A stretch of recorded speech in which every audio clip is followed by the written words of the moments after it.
Hi everyone, you are listening to YachtFemme on Yachting International Radio, where we discuss women in yachting. Welcome to YachtFemme, where we talk about the women that make the yachting industry. I'm your host, Andrea Tagliaferro.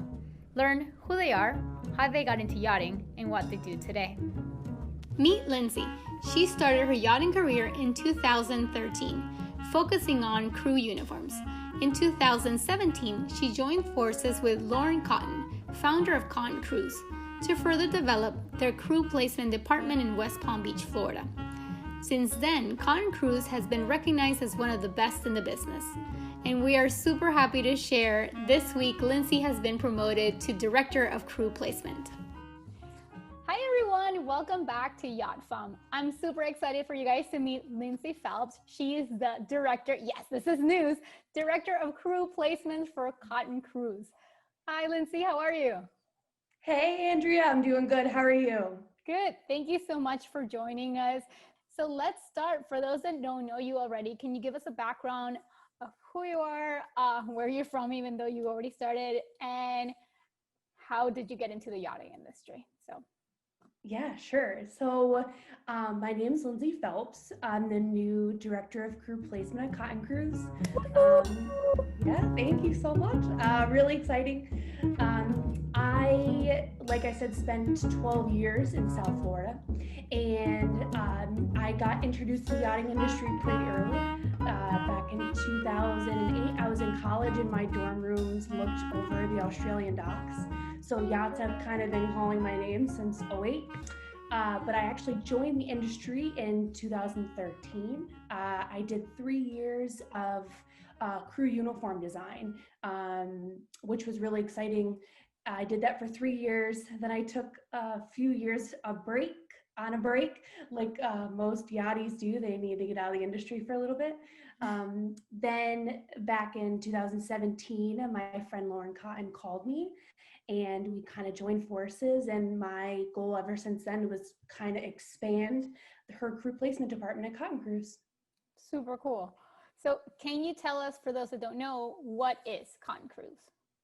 So Cotton Cruise is a West Palm Beach based recruitment agency, which makes us different. There isn't another agency in West Palm Beach. So I think that's amazing for our clients that are living over in Palm Beach that don't want to travel down to South Florida, even further down to Fort Lauderdale or Miami.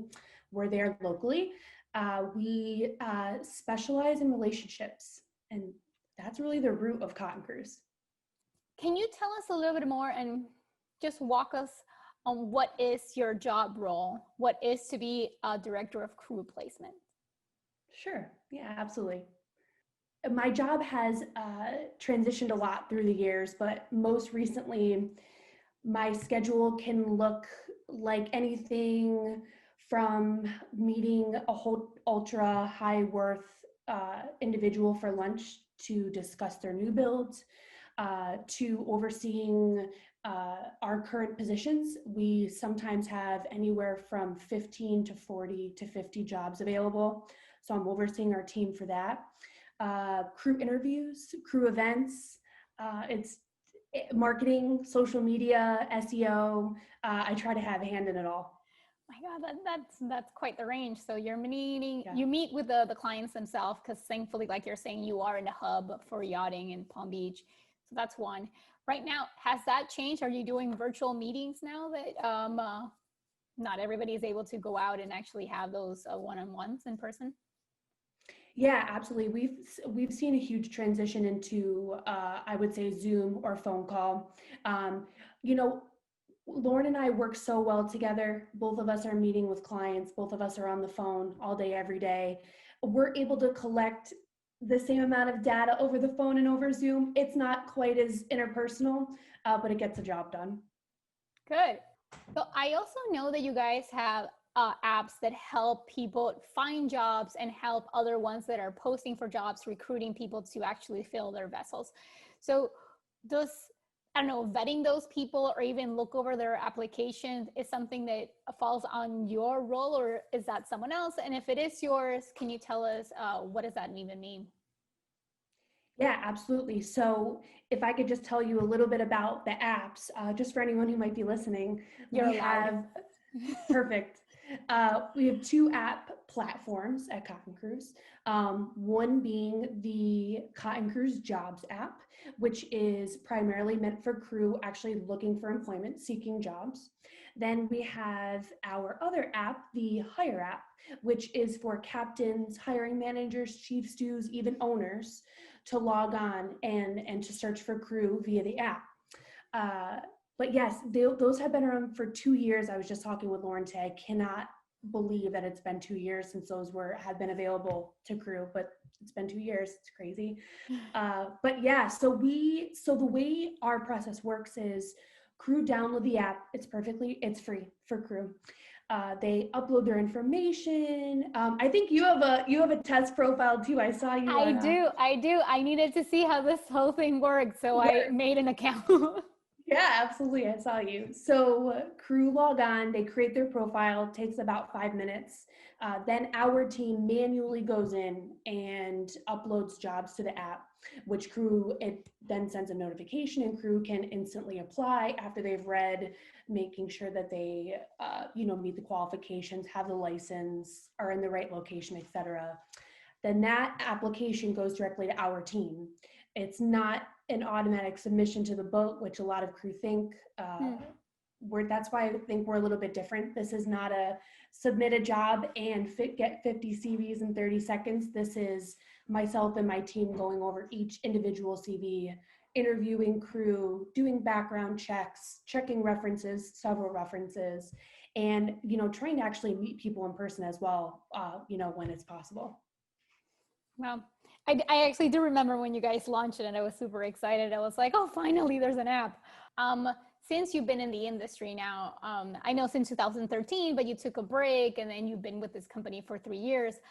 Have you seen a change in the industry, even if it is from the design of the uniforms or specifically in the crew agency side? Yeah, absolutely. Let's do a positive and negative in this question. So start with the negative first, get that out of the way. And maybe I'm speaking to some of you that are watching this, but I truly have, in my perspective, in the last 3 years of crew placement, have seen a huge leap in what I would call crew jumping around, crew jumping from boat to boat. I feel like there are just generally more yachts than there were 3 years ago. There are more positions than there were 3 years ago. And I just feel like the longevity on CVs that I'm seeing is lacking. And so it's really interesting when I have conversations with captains and hiring managers and chief stews and owners, the first and foremost thing that they're looking for is longevity on CVs. And I just simply don't see a lot of it anymore. And it's frustrating and sad. And so that's the negative, but the positive is that I hope that teams like Cotton Cruise can kind of instill in green crew that are coming into the industry, the work ethic and the amount of time it takes to get involved in this industry and the money that you have to spend to get licenses and the time away from family and the holidays missed. Like, all of these things are integral into what you're going to go through as a yachty. But in order to succeed, those are things that you really have to check off. You have to miss holidays. You have to keep upgrading your licenses, which cost thousands of dollars. You have to go get your SCCW renewed, like things like that. I hope that Lauren and I and our team can instill in crew just starting out that it's hard work, but it's worth it. So, in the career of a yachty, what would be longevity? Are we talking about you have to be on the same vessel for 4 years for a captain to actually see that you are loyal, or we're talking about just being able to do a full season? What is longevity for yachties on board? That's a really good question. I get asked that almost every day. I would say it really depends on what position I'm hiring for. So if I have an owner that needs a captain, they're going to want a few years on the same boat, which is very, very well sought after, and not a lot of people will last a few years on one boat. I think the longest I've seen is 6 years, and I think that person was after they left their boat after 6 years, they probably had several offers in a day. And I'm sure that they weren't on the market for that long. So yeah, captain's a few years, deck crew, interior crew, your moderately experienced crew, you hopefully see a year on each of the boats that they've worked on previously. When it comes to green crew, it's a crapshoot. I mean, I hope to see 6 months on at least your first couple boats. Hopefully a year if you're intelligent and able to stick it out and you're in a work environment that you can make it work. But those are kind of, I would say, the structure of longevity. Wow, I'm shocked. 6 months doesn't seem like anything. So any crew out there, please tough it out for at least 6 months. After you get to 6 months, a year is not that hard, but if it will determine how people are looking at your CV and you become more desirable, it definitely is worth the investment. I do understand sometimes we are not happy in the vessel or the captain or the team that we're on, but if you want to be a yachty in a full career, that's how you have to think about it. Yeah, and I think, it's this lifestyle and this industry that you're trying to get into. It's not all sacrifice, but in order to be in it long term, it's just part of the job. Got it. Well, very cool. How do you think yachting is adapting during the pandemic? Sure. It's an interesting question, an incredible question to ask in the day and age that we're living. At least from our side, the crew replacement side, it's a relatively simple answer, which is unexpected, but it is that, the yachting industry is an outlier. It never seems to conform to any sort of norm. And so we've just found that, if travel is open and borders are open, there's jobs to fill.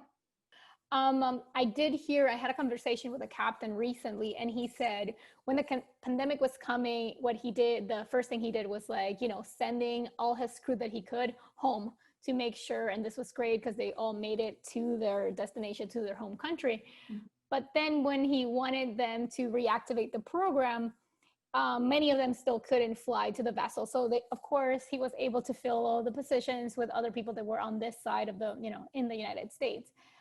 Have you seen any changes of that? I think some borders are still closed. I don't know, what do you see? What's the landscape you're seeing on your side? So it's interesting because that was something that, I could think of 25 boats off the top of my head that had that issue. It wasn't a singular thing. It was a across the board issue with not being able to fly your foreign crew back to wherever the boat was. What I would say is that it paid to be a U.S. crew member at that time. If you were in the U.S., you basically got a job on a foreign flag boat if they could hire a U.S. crew, or obviously on any U.S. boat that was here. It really paid to be a U.S. crew member in the last 6 to 7 months when a lot of foreign crew haven't been able to enter the country. And then, another considerable factor in this is that, visas are not easy to come by anymore. B1, B2 visas are not being handed out like candy anymore. It's a strenuous, complicated, document-filled process, and people just don't want to go through it. And agents are simply just not issuing them. So it's a very strange time, but that's really all I can add. No, that's great. It still makes people understand that if you actually had to go home, that's fine. Just start targeting vessels that are at least in your region, and don't just focus on the ones that are in other places and waiting for those visas. Just get what you can in your area, continue to be active on your resume, and those in the USA jump on board. And mm-hmm. Those that are not jumping on board, just make sure to get your certification as fast as you can, because there are jobs out there. I know many of you had a pause and didn't know how your careers were going to end because so many yachts were on lockdown. So take advantage. That's what we're doing in the pandemic. And, hitting on a point earlier, this is a perfect opportunity to gain longevity on your CV. So crews shouldn't be jumping around right now. You should be taking advantage of the time that you have on board. Get paid. get some longevity on your CV, and then find something new. Sounds great. So, now let's give people some advice. I know this was tons of advice, but this will be more on your personal experience in your career. If you could remember back and be like, you know, everything that I've learned, everything that I have experienced, if you were starting off today, Lindsay, today it's your first day, what would you tell yourself? What you wish someone would have told you? I think one of the main things is not exactly in crew placement, but if I was getting into yachting as a green crew member, I would find a mentor. That's what I tell everyone, is to find someone that's willing to walk you through the process, not just myself and my team and, you know, what I can answer about getting your SCCW and going to get your ENG1 and, you know, how to tweak your CV to make it look a little better and, you know, how to take a professional photo and how to interview well. Like, those are all important things. But when you start to actually get on boats and people give you an opportunity, find a mentor that will answer like deeper questions into yachting for you. That's would be like one of my. If someone comes up to us and say like, oh, that's great, you know what, I've been thinking about this mentorship, now I'm like completely convinced. Do you have any suggestions where they could find maybe a platform, or if you don't have a platform, like how could you recognize if someone is a good mentor or not? There are a lot of yachties that are starting businesses now as, you know, a paid mentor, that you can call them or email, and they have websites and things available and things to read and, you know, links and things like that you know, can sign up for. On a more personal level, I think it's just going to be luck. Before we head out, Lindsay, anything you want to share aside from your exciting promotion? Anything you want to tell the audience? So whether, you know, you're starting out in the industry, network like crazy, call every agent, not just me, call every agent, because I don't have every job. I try, but that's not physically possible. Just continue to build relationships, find a mentor, and I guess find people that appreciate you and see your great qualities and that are willing to help you succeed. That's great. Another thing that she did say was first impressions do count. Like she's saying, you're nurturing these relationships, but be very aware that when people are looking at your information, your CV, they're also going to look at your footprint, your digital footprint, and they'll check out your social media and everything you're posting on that will affect your job and your relationship that you're nurturing. You can be on one side smiley and very clean and polished, and on your other side on your social media being a little bit of a train wreck. So just take into account that these crew agencies are as tech savvy as you are, and they will find the content out there. So it's not about hiding the content, it's just be as professional as you can be on all your facets of life, because even, yeah, it's all fun and games on the yacht, but that's still someone else's property, someone else's home. So just be mindful. Lindsay, thanks again. How can we find and how can we follow Con Cruise? Sure. So haven't gotten into Twitter yet. I don't even know what we would say, but you can find us at www.cottoncruise.com. And our website not only has information for owners and captains and hiring managers that are looking to hire crew, but also it is a full platform for our full job list. So you can log on it. Don't have to log in. You can just sign on to the website and see the full job list. I'm available. I run the social media account. So if you ever want to get in touch with me, you can also message our Instagram page, or my email direct is lindsay@cottoncruise.com. Great. So if you didn't memorize all of that, don't worry. All the information she just said will be in the description below, from her website, her email, the social media platforms the company is available and active on, so you can just reach out however you feel the most comfortable with. So thank you so much, Lindsay, for your time today and sharing, and for us, exciting to be one of the people that's saying congratulations on your new position. Thank you so much. Hey, stay well up there. You too. Okay. Bye-bye. Thank you so much for listening to YachtFemme. If you like what you heard, please like, subscribe, and comment. Your comment will help us reach a broader audience. And don't miss the next episode. Bye!